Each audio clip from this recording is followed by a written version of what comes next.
আসন্ন শারদীয় দুর্গোৎসবকে ঘিরে দিনরাত অবিরাম চলছে প্রতিমা নির্মাণের কাজ। তবে ব্যতিক্রমী উদ্যোগ নেওয়া হয়েছে শরীয়তপুরের নড়িয়ার ভোজেশ্বর ঘোষবাড়ি সার্বজনীন দুর্গা মণ্ডপে।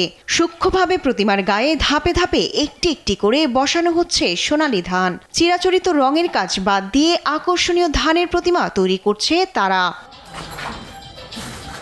এর আগে এমন প্রতিমা চোখে পড়েনি স্থানীয়দের, তাই পূজাকে ঘিরে নতুনত্বের এই আয়োজনের আনন্দ উচ্ছ্বাস ছড়িয়ে পড়েছে এলাকা জুড়ে। বৃদ্ধ থেকে শিশু ব্যতিক্রমী এই দুর্গাপূজার মণ্ডপ দেখতে এসেছেন দূর দূরান্ত থেকে।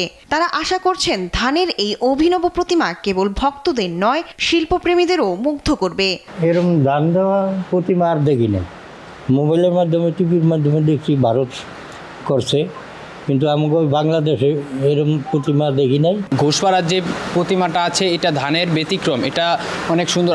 আশা করছি এটা সম্পূর্ণ কাজ হলে অনেক সুন্দর হবে। এক মন ধান দিয়ে প্রতিমা গড়তে লাগে ধৈর্য আর কঠোর পরিশ্রম, এমনটাই বলছেন কারিগররা। দীর্ঘ 2.5 মাস ধরে কাজ করছে, রাত দিন এক করে আমাদের কাজ করতে হচ্ছে। প্রতিমায় নতুনত্ব আনতেই নেওয়া হয়েছে এই অভিনব উদ্যোগ। ধান দিয়ে নির্মিত প্রতিমা হবে দৃষ্টিনন্দন ও ব্যতিক্রমী। 28 সেপ্টেম্বর ষষ্ঠী পূজার মধ্য দিয়ে জেলায় এবছর 101টি মন্দির ও মণ্ডপে দুর্গাপূজা অনুষ্ঠিত হবে।